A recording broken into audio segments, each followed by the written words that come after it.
Hello and welcome to the KE Report. I'm your host, Shad Markwitz, and today we're getting an update on Cerrado Gold. Cerrado Gold is traded on the TSX.V under the ticker CERT and on the OTCQX under the ticker CRDOF. I'm joined today with the founder and CEO and chairman and director of Cerrado Gold, Mark Brennan. And Mark, it's always great to have you on the show.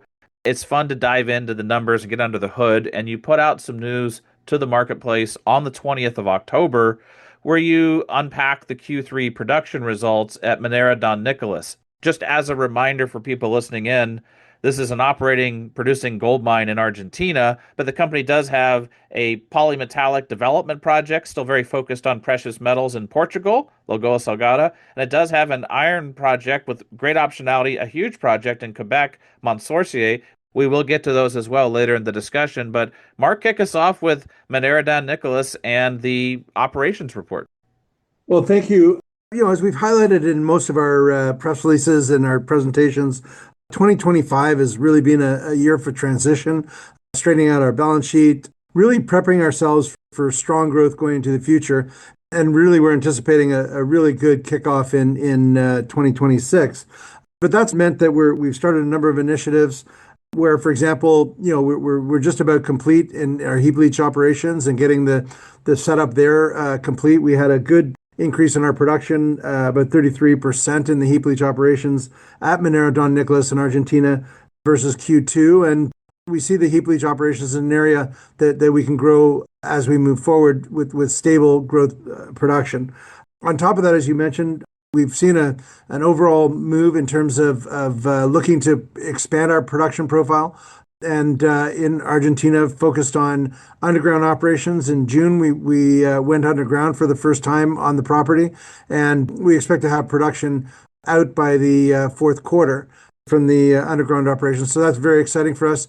And then we also have some exploration, fairly extensive exploration, starting in June of last year and really kicking off into high gear in the fourth quarter as a consequence of the good results that we're finding already.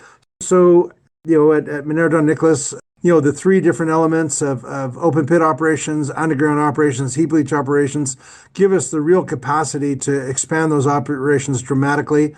We're going to complete a heap feasibility study in Portugal by the end of the year. We'll also expect to receive the environmental impact permit. And in Quebec, we expect to complete our feasibility in the second quarter of next year. So a lot of really significant value drivers to come in the next 12 months.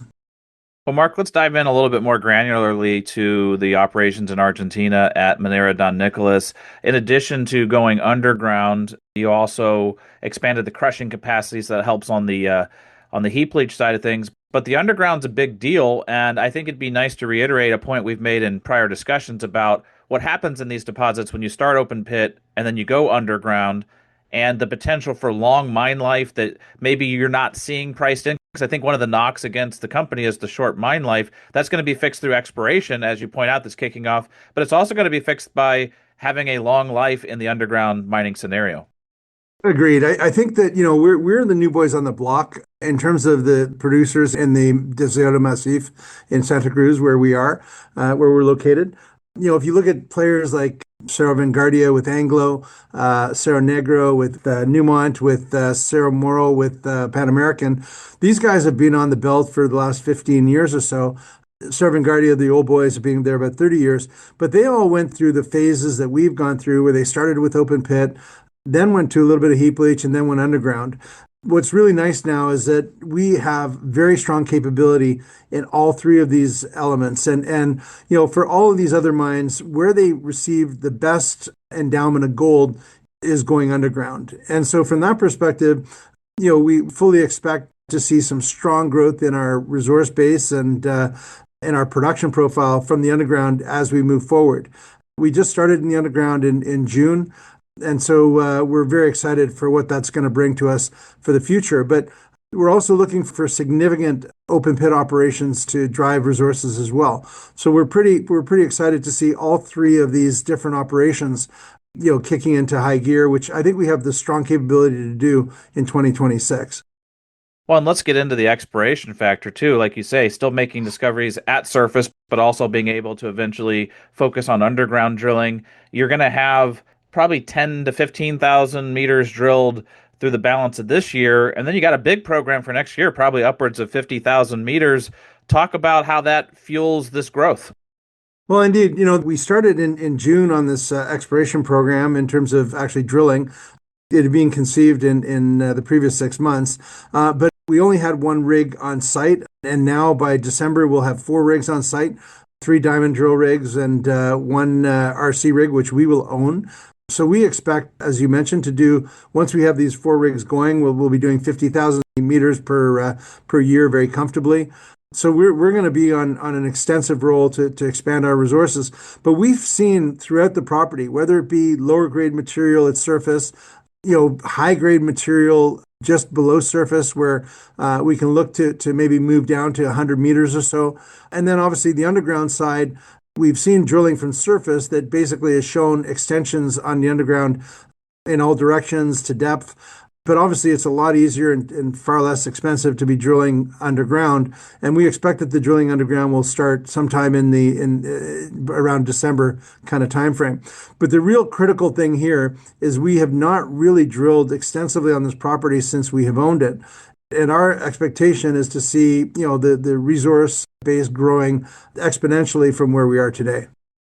Well, it just makes Minera Don Nicolas an exciting growth project for the company. I think most of the valuation is tied to just this one project. We are going to get into the other two projects next year, but I think there's a lot of growth on tap, and people looking at the short mine life need to consider what it means for the length of all the neighboring projects you outlined when you go underground, what it means to do that much exploration, to go from one rig to four rigs, and then pushing 50,000 meters next year, and then moving forward the potential for upside surprises, good upside surprises in Argentina. So lots to follow Well, along with there. yeah, I'll just add to that. It's our objective to show by the end of the year that we'll be able to double the mine life to 5 to 6 years. From that perspective, it'll put us in line more with our peers. There are a number of other peers out there that we look at who closely reflect what we're doing. They're trading at 400 million valuations. As you mentioned, we're trading below that at around just under 200 million today. But from that perspective, I think that by year end, we'll be able to show strong evidence of our ability to drive a 5, 6 year mine life. And that's not including any surprises that we will get that we anticipate coming out of these very extensive exploration programs. Yeah, and we even remarked off mic, which we won't name names, but there's a couple companies that have a lower production profile of gold. Maybe they're only doing 30 to 40,000 ounces, and they have higher market caps, and they have about the same mine life. And so when you extend it out from 3 to, let's say, 5 or 6 years, you're going to be in the same boat. And then after that, anything you find with the drill bit in the exploration is just going to be maybe the potential to even up the throughput and up the production. So a lot of growth on tap at Minera Don Nicolas. But that's really where you're getting your valuation as a company. You're getting very little value for the acquisition you made this year. And I think it's definitely worth highlighting the Lagoa Salgada project in Portugal. This came with the acquisition of Ascendant Resources, where we're very familiar with that company. And you're working on economic studies, you're working on permitting, you're working on really a construction plan targeted for the second half of next year with first production in 2028. So remind listeners of all the value proposition of Lagoa Salgada. Well, Lagoa Salgada is a tremendous asset from the perspective that we bought this asset with the hope that we'll get this and the target to get this asset to be 150 million tons plus as we evolve through time. However, what we're looking at now is we're looking at a production scenario where currently we have 27 million tons of resource, about 16 million tons of reserves, and our objective is to drive this project very aggressively into production. We'll complete a feasibility study by the end of the year. We're expecting to see significant improvements from the previous feasibility study that we completed in 23. And, we expect to have this project into construction by the end of June of next year, so early in the third quarter, and then into production in early 28. The previous feasibility study that we had put this as one of the lowest cost zinc equivalent producers within the bottom 10% costs of zinc producers in the world. And again, we see this as a starting point for more growth. But the optimized feasibility study that we'll be publishing before the end of the year really is exciting, and I think we're going to see some very strong economics coming out of it. Ironically, with the very strong gold prices that we've seen, it has a high component of silver, high component of gold. So from that regard, it really is running about a 50-50 critical metals, precious metals asset as it sits today. So, we're not reducing our exposure to precious metals significantly, but we are adding a very critical, and valuable critical metals exposure as well. Well, let's dig into that last point you made because you got some initial pushback from the market saying, oh, wow, you're buying a polymetallic project. Boy, that's going to dilute down the precious metals message. But not really. When we've talked about this in the past, you said like 42% was gold and silver. Yeah, there's a lot of zinc, but there's also copper. There's also tin. Copper and tin being strategic metals, and some people are even linking zinc to that now. But there's a lot of interest in Europe to have a lot of those metals, like copper, like tin. So you get that critical minerals component and kicker and possibility for funding. And then you also have still a very healthy precious metals component. So maybe break that down, the different contributing factors there. Well, what's interesting here is this actually looks like it will be of the breakdown. It's about 42% precious metals, of which 22% of that is silver, 20% gold, and then we're producing about 24% zinc, about 5% tin, as you mentioned, 15% copper, 15% lead. So, a pretty good diversification, but at the same point, just an asset that's very much in its infancy, and we see a lot of potential to expand the size of this project very dramatically as we move forward. What about the potential for the critical minerals part, the copper and the tin, maybe the zinc, tapping into the European need for these metals? Yeah, absolutely. I mean, I think, what's very interesting with this project is that we have in the North Zone, we have a very significant component of zinc and lead, but we haven't necessarily found copper. Now, we did start some exploration earlier this year, and we have done an undercover program with the EU where they spent about 3 million sterling on a geophysical program that we're hoping to get results by the end of the year to people. But the reality, it's a very sophisticated and also very telling, I think, when we see the results. But our expectation is we should see significant more copper here as well. But as you say, with zinc, copper, tin, we're hitting a lot of the components that the European Commission are looking for. They have been very much facilitating and helping us in terms of moving this project along. Well, Mark, to put it in frame of reference for valuation, I know you're working on this updated feasibility study, and it should be better than the prior study from 2023. But just as it stands now, before you even update it, just remind people of the value proposition here when you get into the economics. Well, yeah, I mean, if we look at the on the we expect to see a significant improvement with regard to the optimized study, but the previous study had an NPV of about 150 million with a capex of about 164 million. We have support from the UK Export Credit Agency and Santander to fund the project on a project funding basis. Sprott Stream have come out and said that they're prepared to support a stream. We expect we'll be able to get offtake as well. So the very important thing here is that we believe that under the old feasibility study, for the first 5 years, we were generating about 75 million of cash, which would mean that we could probably fund that without raising a great deal of equity. So the nice thing through these other mechanisms I mentioned earlier, but so what we're looking at here is even if you were to put it at 150 million, which I think this one will be above, the new feasibility will be above. If I look at, for example, Canaccord Genuity, they're marketing developers, young developers at about zero point 0.5 times NPV. So that would give you about a 75 million NPV value US, which would give you about 100 million Canadian. I expect that again, the new optimized feasibility will be better than that, but I think it's very safe to argue that we should be able to receive about 100 million evaluation on our market cap, bringing this project to feasibility. And I think when we get this into construction and ultimately into production, that should reduce that one times that we see for producers.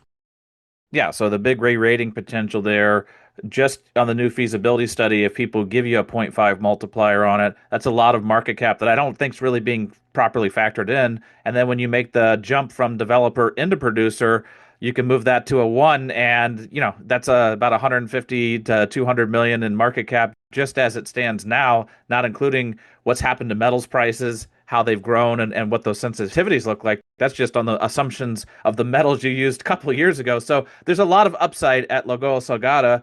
And there's still a third project that we could get to now, which is Mont Sorcier in Quebec. It's your iron project. You're working on the bankable feasibility study in the first quarter of next year. This is a huge project. And again, we can talk valuation, but it's over $1 billion project. And even if we give it a point 0.1, it's at least worth 100 million, 150 million, but it's probably worth a lot more than that if you give it a better multiplier. Talk to us about why investors that don't care about iron should still care about this project. Well, first of all, this is not really a conventional iron project. This is actually a high purity, high grade green steel enhancement iron ore. And as a consequence, this metal trades at about 30% premium to conventional 92% iron ore that you see most often quoted. But the wonderful thing about this project is that the infrastructure is phenomenal. You're in a region of Quebec, which they're now developing as this northern corridor, as this that they're trying to get a lot of new critical metals and iron ore, high purity iron ore is part of that. They're trying to get these into development and into production as quickly as possible. So from that perspective, we've got a large project, 1.1 billion tons as it sits today. It can grow dramatically higher if we need to, but we don't need to. The PEA that we published in 21 was basically running at about 1.6 billion MPV, with about a 600 million capex. I expect that what will happen is that capex, as a consequence of the years, will be significantly higher. But at the same point, I also believe that at the end of the day, our MPV with the new metal we're producing, et cetera, will be around that 1.6 billion. We're doing some innovative stuff. We're going to complete a feasibility study by the end of the second quarter. We believe that we're going to be able to structure it so that it'll be financeable for a company of Cerrado's size, and we'll hopefully provide some news on that before the end of the year. But the reality here is that this is a wonderful project in a hot spot for the global market. And also politically, it's in a very good jurisdiction where they're really trying to promote mining and development. So from that perspective, we have all the ingredients in place to really drive a project where today we've got the support as TD Bank and again UKEF to help us build this.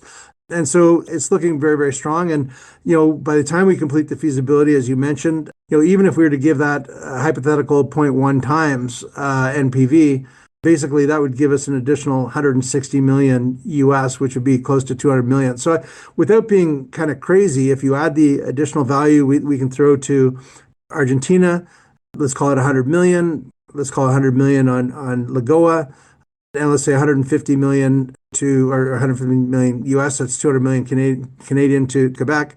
You're looking at potentially 400 million of additional value in the next 9, 12 months without being really silly. I mean, I think it's conceivably very, very doable. Yeah, when I look at the valuation, Mark, this is maybe a good place that we can wrap it up. Is just you're valued right now on the Canadian market at 186 million. We just talked about at least 400 million in market value, and that is being conservative. That's giving a project, the Ironheart project, a point 0.1 multiplier, not a point 0.2 or point 0.3, or we would be talking hundreds more million in market cap. That's with being very conservative on the prior assumptions used at Lagoa Salgada. And that's valuing Minera Don Nicolas like you're not going to find the 15 to 30 years of mine life like all of your neighbors have with all the drilling you're doing. So when you think about the upside case here, why do you think it is that your market cap isn't at least capturing a little more than this? I think it's really important, one that we need to show an extended mine life in Argentina. I think we can show that by the end of the year. I think we need to show me the Lagoa Salgada project has a good NPV and a good economic return. We will show that by the end of the year. We'll also show the permitting by the end of the year. So from that perspective, those will be two big check marks. And then with respect to Quebec, I think Quebec is being pushed out and Mont Sorcier has been pushed out a little bit in people's minds. But just remember, this feasibility being completed in let's call it by the end of Q2 of next year, basically within a year and a half, we'll be in construction. It's not that far away. It's moving along pretty quick. I mean, so that can come into the equation very quickly. If you combine all of our different metals and you put them into a gold equivalent resource, and I know it's not fair to do that, and I understand that you're not going to get that value, but just think of this. We contain in our asset, in our projects, about 9 million ounces of gold. We've got a lot of earnings power here. And to your point, I don't think we're being treated as a company that has that earnings power, but they'll see that that'll come over time. So I have no question that in the next year or two, we'll realize a lot of that value.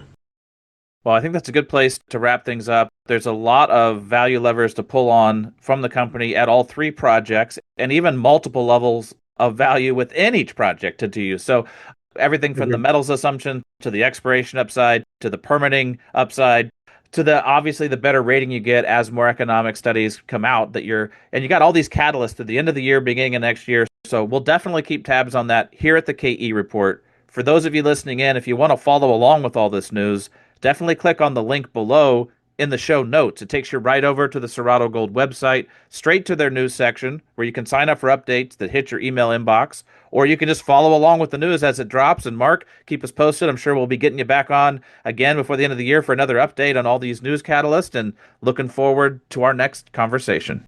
Well, thank you, Shad, very much. And I'll just add one further note. We intend to do this with very much the funds that we have on hand. So we're not looking to dilute ourselves as a conference to do all this. But thank you very much. And we're very excited. This transitional year, I think, is going to really put a very strong engine for us to drive very quickly moving forward.